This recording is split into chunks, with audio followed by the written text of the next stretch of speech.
YCP సిద్ధం అంటుంది, యుద్ధం చేస్తామని పీకే అన్నారు. మీరు రెడీగా ఉన్నారు? దేని మీద చేస్తారు? 24 మందిని పెట్టి ఆయన పెట్టుకుని 24 మంది కూడా ఎవరు అభ్యర్థులు తెలియకుండా, అది కూడా ఆయన ఇంటికి వెళ్ళి చంద్రబాబు ఇంటికి వెళ్ళి ఆయన అనౌన్స్ చేసి ఈయన ఎవరి మీద యుద్ధం చేస్తాడు? గాల్లో తిప్పుకోవాల్సిందే తిప్పడం తప్ప. మేమైతే చెప్తున్నాం, ఎంతమంది వచ్చినా మేమైతే సిద్ధం అంటున్నాం. దేనికి? ఎన్నికలకు రెడీ. నువ్వు ఆయన యుద్ధం అనడానికి నువ్వు 150 కాన్స్టిట్యూన్సీ నీ మనుషులు ఎవరన్నా ఉన్నారా? లేక 24 కన్నా నువ్వేమన్నా అనౌన్స్ చేయగలిగావా? చిలక పలుకులు పలికితే సరిపోతుందా? ఆయన అనుకున్నవి, చంద్రబాబు అనుకున్నవి నేను చిలక పలుకులు పలుకుతున్నాడు తప్ప అంతకుమించి తనకు సొంతం ఏమన్నా ఇది ఉంటాయి కదా. ఆ చిలక పలుకుల ద్వారానే ఇన్నాళ్ళు వాళ్ళు మీడియాలో రాసుకోవడం ద్వారా ఒక నెరేటివ్ ఏదో బిల్డ్ చేసే ప్రయత్నం చేశారు. రాష్ట్రంలో ఏదో ఘోరాలు జరిగిపోతున్నాయి. అయితే ఎందుకు నిలబడవంటే, నేను ఇంతకుముందు అన్నట్టు 87-90% మంది బెనిఫిట్ అయ్యారు ఇక్కడ రాష్ట్రంలో. ఏదో ఒక రకంగా కన్సిస్టెంట్గా అవుతున్నారు. వెల్ఫేర్ కావచ్చు, డెవలప్మెంట్ కావచ్చు, కళ్ళ ముందు కనపడుతుంది. అది కంటిన్యూ కావాలని అందరూ ఓవర్వెల్మింగ్ కోరుకుంటున్నారు. కాబట్టి వీళ్ళు ఏ ఎత్తుగడలు వేసినా అవి అయితే నిలబడతారు. బీజేపీతో పొత్తున ఆల్రెడీ ప్రయత్నాలు చేశారు. ఇప్పుడు ఇద్దరే 2 పార్టీలే అనౌన్స్ చేశారు. అంటే బీజేపీతో పొత్తు లేనట్టని భావిస్తున్నారు. బీజేపీ పొత్తు పెట్టుకోవాలని ఆత్రంగా ఉన్నాము. అయిపోయింది ఆల్మోస్ట్. నిన్న చార్టర్డ్ ఫ్లైట్ అన్నారు, మొన్న పోతున్నాం అన్నారు. పవన్ కళ్యాణ్ అది బయటకు వాళ్ళు పోయిమంటారు, నెక్స్ట్ చంద్రబాబు పోతాడన్నారు. వాళ్ళు ఎవరు పెట్టుకునేది అదొక పార్టీ. సరే, జనసేన కాదు కానీ ఆయన చంద్రబాబు నాయుడు ఒక పార్టీ అని ఆయన చెప్పుకుంటున్నాడు. కాబట్టి వాళ్ళ నిర్ణయం పెట్టుకుంటారు లేదా. కానీ పెట్టుకునే దానికి వెంపర్లాడుతున్నాడు. అది పెట్టుకుని తద్వారా ఏదన్నా కొంత ఓట్లు గెయిన్ చేసుకోవాలని చూస్తున్నాడు. సకల శక్తులు కూడగట్టుకుని మమ్మల్ని ఢీకొనాలని చూస్తున్నాడు. లాస్ట్ డిచ్ ఎఫర్ట్స్ అంటారు కదా, దింపుడు కళ్ళ మాస, దాంతో ప్రయత్నం చేస్తున్నారు.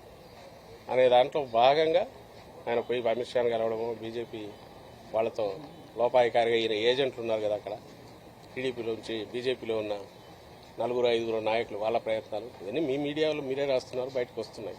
అంటే ప్రయత్నాలు అయితే చేసుకుంటున్నారు.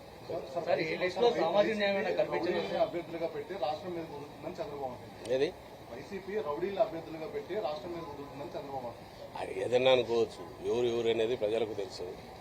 ఆయన కేవలం పడికట్టు మాటలు 4 పెట్టుకునేందుకు మాత్రం ఎవరు ఇది అవుతుంది. ఈరోజు ఇది అంటున్నాడు, రేపు ఇంకొకటి అంటాడు. అసలు రాష్ట్రం నాశనం అయిపోతుంది అంటాడు, ఇంకో శ్రీలంక అయిపోతుంది అంటాడు. ఈయనేమో మరి ఆయన అనౌన్స్ చేసేవేమో మన ఎప్పుడో లెక్కేస్తే 30,000-40,000 కోట్లు అవుతుంది ఒక స్కీమే ఆయన చెప్పినట్టు ఇస్తే. కానీ ఎప్పుడు ఇవ్వడు తెలుసు. అందులో 0.5% ఏమైనా ఇస్తాడు. గతంలో హిస్టరీ మనం చూస్తే అలాంటిదే ఉంది ఆయన హిస్టరీ అంతా. జనం నమ్ముతారు, జనం గొర్రెల్లాగా నమ్ముతారు. తను 5 ఏళ్ళు అయిపోయింది కాబట్టి మర్చిపోయి ఉంటారని అనుకుంటున్నాడు. కాబట్టి ఆయన ఏదైనా మాట్లాడతాడు. మమ్మల్ని ఉద్దేశించి కూడా ఎలాంటి మాటలైనా మాట్లాడతాడు. బట్ అల్టిమేట్గా ప్రజలు అనుభవించినారు, ఆ పీరియడ్ అనుభవించినారు. పాజిటివ్ సైడ్ ఈసారి కూడా వాళ్ళ ఎక్స్పీరియన్స్ డిఫరెంట్గా ఉంది. ఫస్ట్ టైం ప్రజలది వైఎస్ఆర్సీపీ పాలనలో. అంటే దే హ్యావ్ ఆల్రెడీ డిసైడెడ్ అని మాకు వస్తున్న దీంట్లో కనపడుతుంది. మా సర్వేలో కానీ మాటలో కానీ ప్రమాణం కనపడుతుంది. We will sweep last time కంటే బెటర్ ఇది ఉంటుంది. 175 టార్గెట్ మాది అట్లే ఉంది.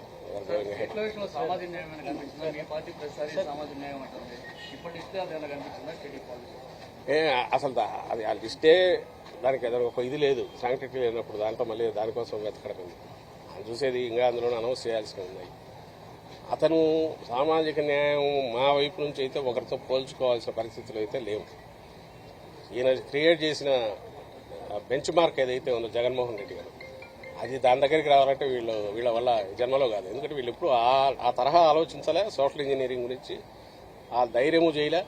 ఒక జగన్మోహన్ రెడ్డి గారు ఎందుకు చేయగలిగారంటే ప్రజలతో డైరెక్ట్ ఆయన దీంట్లోకి వెళ్ళిపోయారు. అంటే ప్రజలు ఆయన్ను పూర్తి నమ్ముతున్నారు, విశ్వసించారు. ఇట్లాంటి నాయకుడు మాకు కావాలనుకున్నారు. కాబట్టి ప్రజల ఆకాంక్షలను అర్థం చేసుకున్నారు. కాబట్టి ఆ బ్యాలెన్సింగ్, సోషల్ ఇంజనీరింగ్ అనేది ఆయన సక్సెస్ఫుల్ చేయలేదు. వీళ్ళ చేత ఏమవుతుంది, వీళ్ళు పెట్టుకున్నదాన్నే నానా గసాట్లు పడి ఎట్లా అన్ని అతుకులు వేసుకుని ఎట్లా రావాలని వీళ్ళు చూస్తున్నారు. ఆ ప్రయత్నం కూడా చేయలేరు.